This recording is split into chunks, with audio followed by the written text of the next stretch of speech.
I do want to show you the latest update from Fox News' Connor Hansen with a breakdown of world affairs that is going on right now.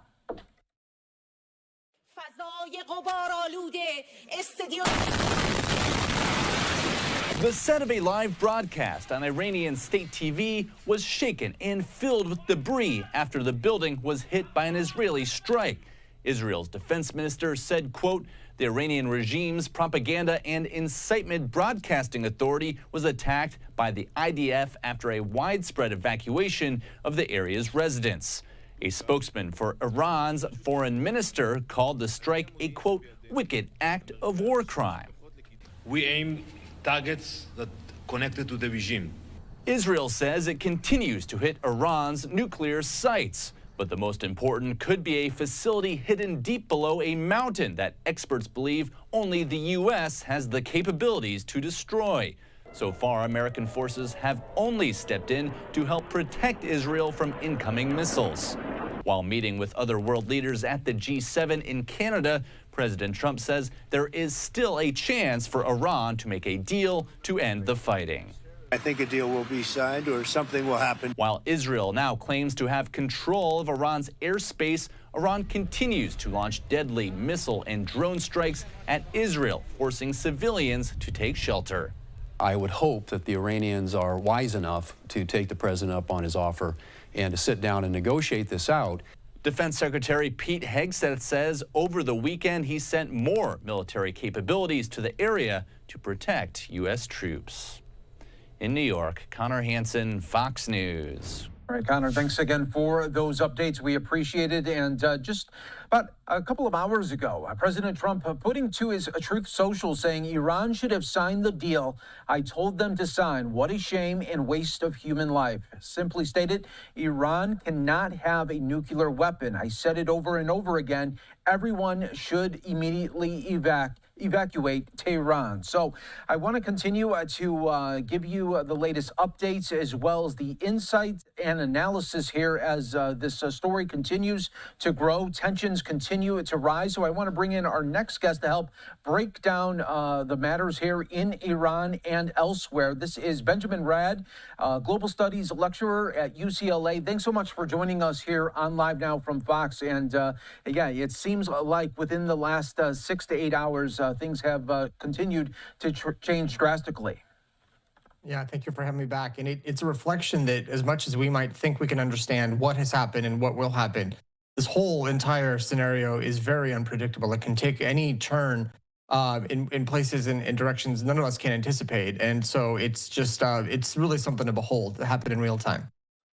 So what do you make of President Trump's comments there that he made on Truth Social? That is this posturing, or is this something where he feels that he needs to make some bigger statement right now?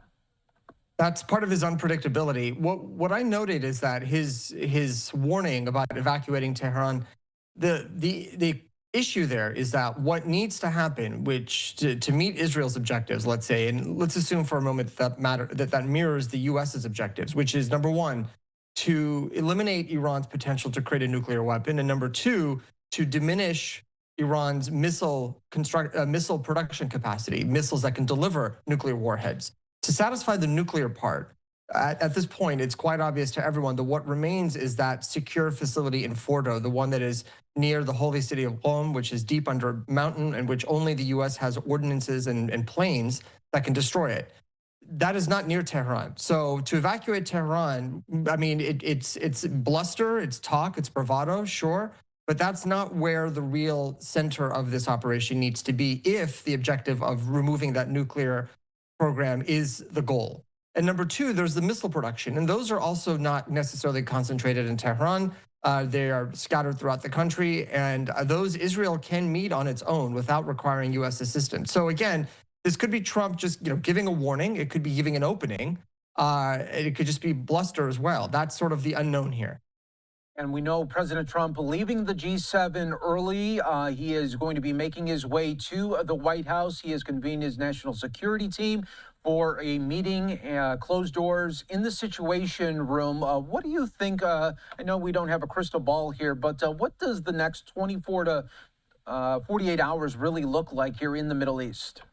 Well, it looks imminent that the U.S. will do something. It will step up operations and become more directly involved. Now, how President Trump will navigate this without getting a formal authorization for the use of military force from Congress will be interesting. He doesn't have, unanimous Republican support in the House to carry this out as of yet, at least without making the case for it. But there are limited options, and there are options that the president might consider that would be within his Article 2 powers as the commander-in-chief of the armed forces, and to act in the interest of American national security. So what we're going to want to see is what statements may come out of the National Security Council, from the White House press, the White House press secretary, and any others in the president's national security orbit that can give us an indication as to what those measures, limited measures, may be. And I do want to stress limited, without really congressional involvement here.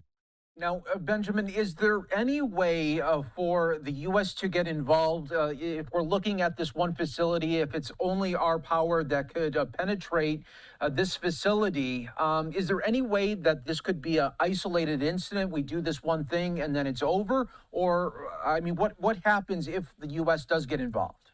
Yeah, if the U.S. does, let's say, carries out this one operation, this one strike of this facility, it is formally entering into the conflict. That really opens up U.S. servicemen and women, U.S. facilities, U.S. bases, U.S. operations throughout the Middle East and the world, open to be fair targets in reprisal and retaliation by Iran. Now, has Iran depleted all of its missile resources? Well, we don't think so. Its salvos in the last few hours have slowed down. It's interesting. Now, either that means they're running out, or it means Israel's been really good at preventing them from firing, or it means they're holding some back in case the U.S. does get involved.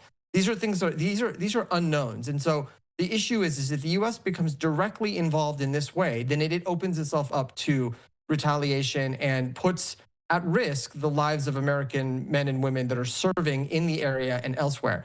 But there are other things the U.S. could do that are not directly involved in the conflict, and it can assist the Israelis in clearing the skies, giving complete freedom of navigation, more so than Israel thinks it has, and removing the ballistic missile batteries, supporting Israel in that capacity, using carriers, using fighters, based out of the Gulf, the Indian Ocean, other places to conduct strikes that would allow Israel to then take the next steps. And what did you make of the news in the weekend where President Trump did not sign off on the assassination there of Iran's leader that was presented to him by Israel? Ultimately, President Trump doesn't formally need to sign off on this. I mean, we don't know what understanding there exists between the president and the Israeli prime minister in this regard. I don't really take these things too seriously because, again, there's a lot of unknowns. There's a lot of posturing, positioning, public signaling, and privately it could be a very different issue. But let's assume for a second the president is not fully on board with this idea. The risk there is that whoever replaces Supreme Leader Khamenei could be far more extreme, far more hardline. Obviously somebody younger who's not a veteran of the Iran-Iraq war, who has a much more aggressive view and would say, look, we're not abiding by previous pledges to not nuclearize our weapons. We're going to go 100% full throttle in that direction. There is that risk. So until there's a better understanding of what that chain of command and what the succession will look like, it makes sense to keep him in there. He is a known entity in that regard. And during these operations that Iran has launched missiles at Israel, and we saw that happen last year as well, each time that they do that, do they get a little bit more exposed at the same time, or are they showing some real force here? Well, I mean, they're exposing, obviously, in the sense that it's revealing where those rockets are firing from, but the Israelis have pretty good intelligence that can identify those where those missile launch sites are. A lot of them, as I understand, are not really the mobile types that can be moved around as quickly. They're not agile. And however, what Iran is successfully doing in that regard is, every now and then some of these missiles break through. They make it past Israel's three-tier defense system. So it does reveal vulnerability, and it raises the cost for Netanyahu to continue the conflict. So true. Well, Benjamin Radd, thank you so much for joining us here on Live Now from Fox, giving us some great insights as we will continue to look for more headlines on this matter. And we appreciate your inputs as always.